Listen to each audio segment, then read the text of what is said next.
today we have Nigeria's former most beautiful girl in Nigeria, rapper and actress, Munachi Abii. How you doing? I'm doing very well. Thank you. So good to have you here in our studio. Thank you. It's good to Yeah, be so the thing is, over the last 2 years, after COVID, a lot of things have happened. There's a lot of changes in what we do, and our lifestyle and all that. So one thing I like to ask my guests is, what were you up to during lockdown? I was sleeping a lot. Yeah, for real?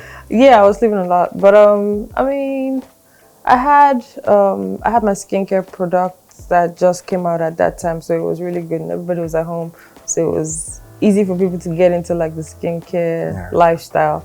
So that was a good time for business for me. And what else did I do? Yeah, ate a lot, but thought a lot. I thought about a lot of things. Okay. So yeah. I know a lot of people might not even know you have this very rich entertainment CV. It's rich, eh?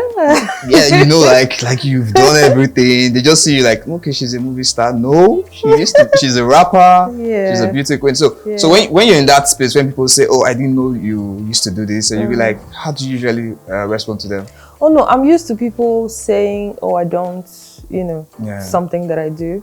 So I don't really have an ego when it comes to introducing myself or getting in touch with people that don't know who I am. Okay. So every time I meet people, I just introduce myself. I don't care if you know me or not. You know me again. So that's my thing. Okay, so let's talk about your new project, Obsession. Yes. So how was it like starring alongside, first of all, Shaffy Bello? Yeah.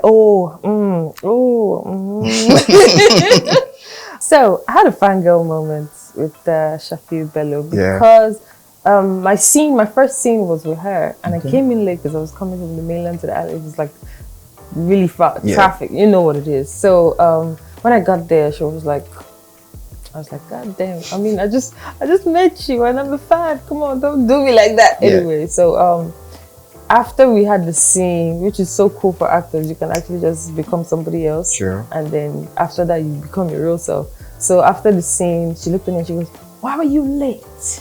I'm like, "Oh, I'm sorry. There was traffic and I missed my way here, and a whole bunch of stuff." And she was like, "Okay, oh well, do better." I'm like, "Yes, I'm sorry. I'm really what happened? Yes, I'm really sorry." Yeah. So yeah, I mean, that was a moment. And then after that, it was like, "So tell me about yourself." And so we got to know ourselves a little bit. And after that, it was a breeze from there. But that first moment, it was like, I don't know. But sure. Amazing. Okay, so we had some other great guys in the movie, Mercy Aigbe, Gideon Okeke. I'm sure you're already familiar with these faces. Yes. Mercy Aigbe? Yes. You started alongside? No. This is my first time. But we didn't even start. We didn't have a scene together per se, but this was me working with her on a film project. So that was pretty cool. Yeah. And she saw me too, and she was like, "Oh my God, Muna!" And I was like, "Oh, you know me? Okay, I like this." It was a nice moment too. Yeah. So when you got the script for the movie, what was your first impression? Was it one of those scripts you're like, "Wow, I'm going to do this," or you're like, maybe I should take some time to read this and see if I will say yes or no? No, I liked it from the get-go because of the character. I always like to push myself when it comes to this film thing. I like to play things that are not naturally what you would expect of me. So this was one of those roles, and it's about body dysmorphia and being crazy and things like that. So I've always wanted to like be the villain in the movie. So this was a good one. Yeah.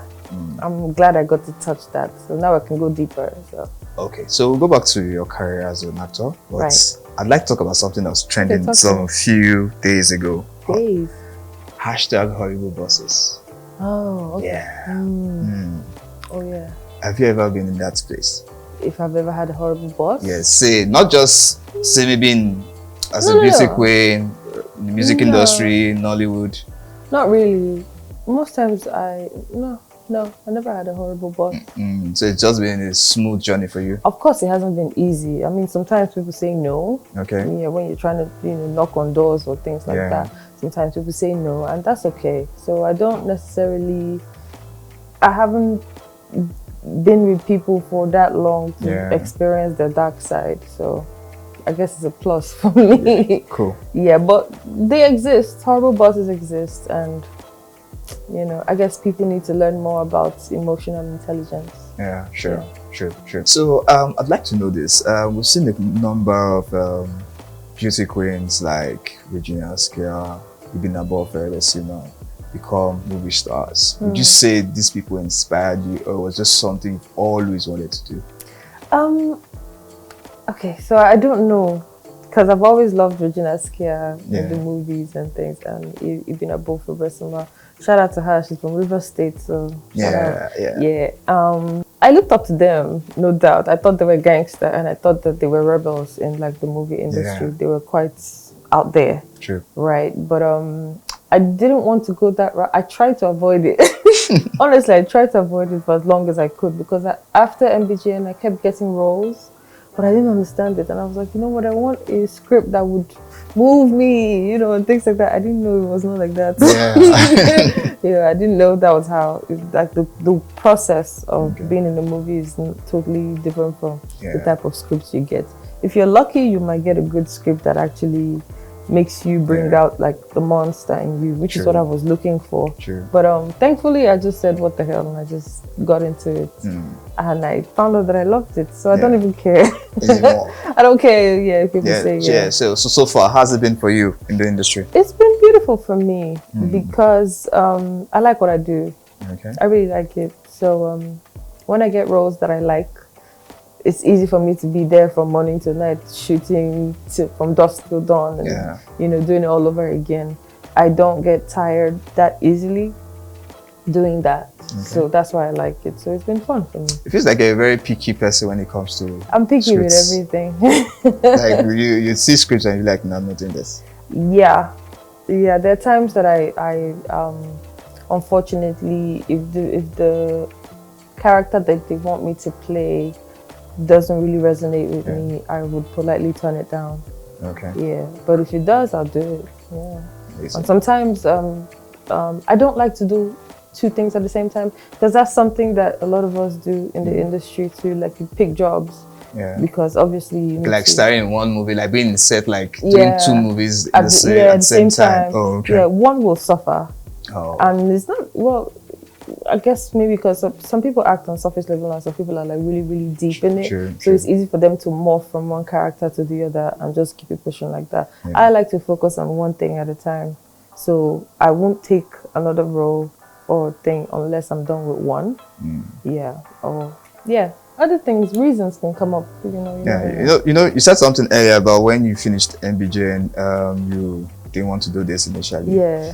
Is this something that you regret now? You feel like, maybe I should have done this. Let me tell you. So if I started then, I would have been like a grandmother in the movie industry. But I'm okay. I started when I was supposed to start, so it's cool. So now Obsession is out, right? Yes. Cool. Out in cinemas today. So why should Nigerians see Obsession? Why should they see it? Yes. Because they love me. I like that. I mean, you know. That's a valid point. You know what I'm saying? I agree. It's fine. Fair enough. Because they love me. And they get to see my versatility as well. Like, you know, so I can get more roles. But it's an interesting story, and it's a soft thriller. You know, and it's a story about body dysmorphia and how it affects like mental health. So people need to watch it. You know, a lot of people don't know that. You know, body dysmorphia can become something really, really bad. You know, for people. But then again, you know. All right. So as we round up this interview, I'd like to know that I'm sure there are a lot of ladies or even guys looking up to you who want to be movie stars, beauty queens, rappers, singers. So what would you say is that one thing you'd like to tell them to do that will make them get to that point, or where you are probably stand out and be bigger than you? So we live in a digital era now, and everything is basically on your phones and stuff. You can, for those people that want to become actors or that are looking up to me, Munachi wannabes. Yeah, I would say look in the mirror. That's the first thing you need to look at. Study your face, study your body, study your mannerisms, study the way your lips move, study your eyes, study your expressions, and put it on the internet. Yeah, it's easier Right? now. Yeah. Yeah. Yeah. Just put it out there. So someone can look at your page and go, I like the way she moves her eyes, or she's got like expression in her eyes, like her Yeah. eyes are talking. So okay, I need those eyes in a particular movie. You never know who's watching you. So whatever it is you feel like you can do, study yourself, know yourself to the point where you can bet on yourself. True. So that's my advice. Bet on yourself. Okay. Yeah. All right, guys. Thank you so much for Munachi for joining us today on Pulse One on One. It's amazing having you here on our set. Thank you. Until our next episode, we'll be bringing another guest. My name is Gideon Okeke. Do have a lovely day, guys.